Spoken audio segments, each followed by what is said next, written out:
Hello, my friends. Welcome to the Empowered Indie Artists YouTube channel and podcast. Today's video is 4 things that you need to do to prepare your songs for a producer. These are really easy things that you can do, but will help you communicate best what you want with your producer, save a lot of time, which can actually equate to saving money if you're paying for your producer's time. It just makes the whole process easier for you and your creative team. And if you stick around, in the description below, I've got a free artist branding workbook for you. And when I tell you, people have told me that going through this workbook has actually changed their lives. I'm not lying to you. I created it to be helpful to the artists I was working with and producing, because they really hadn't thought about a lot of these things that we go over in this branding workbook. And going through that process, these artists would come back to me and say, wow, that really made me think. It made me make some decisions. It made me address some things I was afraid to address. It helped me get clear on my vision. Anyway, it's meant to be a really helpful tool for independent artists. Fine-tune your messaging, your branding, finding your own unique space in this very noisy music industry. I hope it's helpful to you. Be sure to grab it. Okay, so 4 things that you need to do to prepare your song for your music producer. Very easy stuff. First thing I want you to do is figure out the tempo of your song. Now, if you're like, oh my gosh, I've never had professional lessons, I don't know music theory, I want you to just clear your mind of that stuff. You can easily get a metronome app on your phone, right? And you've already been singing, playing your song, whether you're doing it with an instrument or not. You've been working on it, singing it, and even inadvertently, you have created a tempo. This is what I've found, though, for most artists, if they're not used to working with a metronome, and especially if they're not playing an instrument while they're writing a song, they have a tendency to fluctuate throughout the song. They might have the verse at one tempo, and then the chorus really drops in tempo. What you want is 90%, I would say 90% of the songs that are being created and released into the world today, the tempo is consistent. There might be moments of where it slows down a little bit, but then it's going to come back up. It might start slower and then bump up at the first chorus, or it might do the opposite where it's one tempo and then the last chorus it really slows down. That's fine. You can be creative with the tempo, but if your producer is recording on a computer, I'm telling you, it will make everything easier if it's recorded to a tempo. Every time a musician is going to lay down a part, they're going to hear the click in their ear. If there's no tempo marking at the start, they're not going to be able to do that. And then after you've laid down instrument after instrument after instrument, it's going to just sound really, really sloppy if no one is tuning into a metronome. Okay, so it's up to you to get that tempo set. And what you're going to do is make the first guess that you can make as far as what the tempo is. How do you guess what the tempo is? Well, I'll tell you. 120 beats per minute is a brisk walking pace. So if you can imagine a brisk walking pace. Dun, dun, dun, dun. I don't know if that's exactly 120, but it's around there. Okay.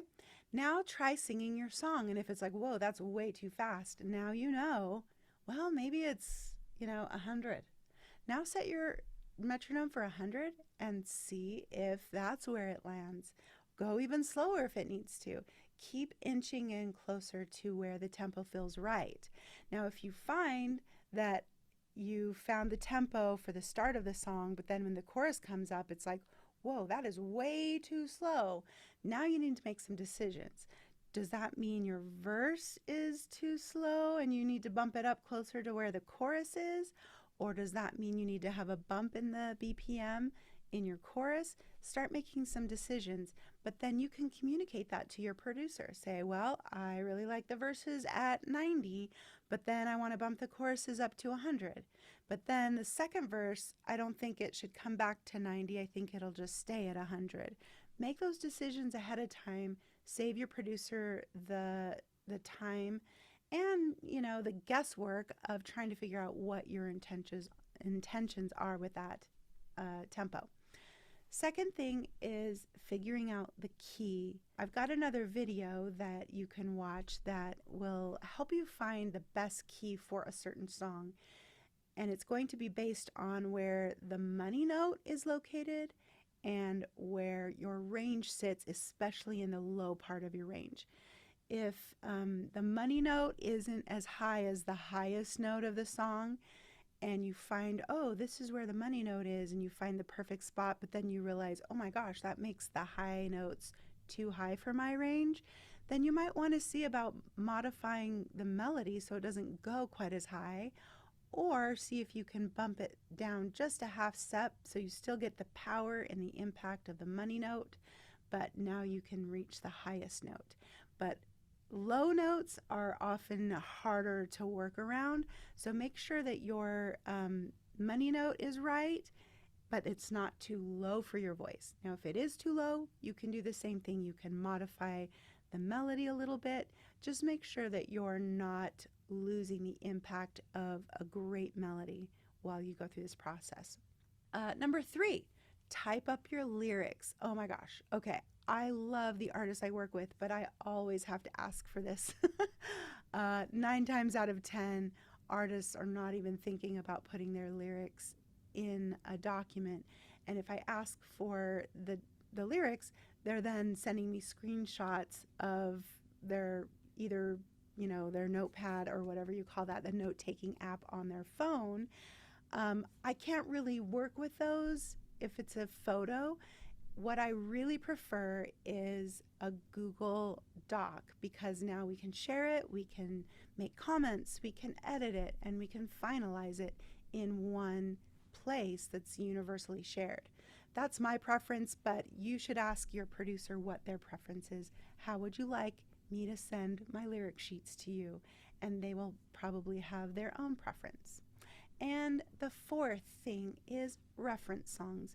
Reference songs are just songs that you can point your producer to that say, I really like the vibe and the feel of this song. I really like the string sounds on this song. I really like the way the vocals sound on this song. You can be very, very specific or more general. I like to have kind of a combination of both. They might even send me a playlist that says, here's 5 songs that I want my future song to feel like it belongs on this same exact playlist. And that gives me a good sense of the vibe, the overall sound that they're looking for, and the overall energy. But sometimes, and I think this is a really good thing, you can have an overall vibe, but you want something more specific that wouldn't be typical in a song of that vibe. And that's how you create new and unique sounds and different styles that don't sound like copycats of other songs, is by really thinking outside of a specific playlist. So that's why I really like it when artists are very specific with, I really want this type of a synthesizer movement, things like that. Don't hesitate to send your producer reference songs with specifics. Okay, that's it for today. I hope that was really helpful. Make sure you grab your artist branding workbook today. It's totally free. It's life-changing. And let me know in the comments if you have any questions or suggestions, ideas. I'd love to hear your thoughts. See you next time.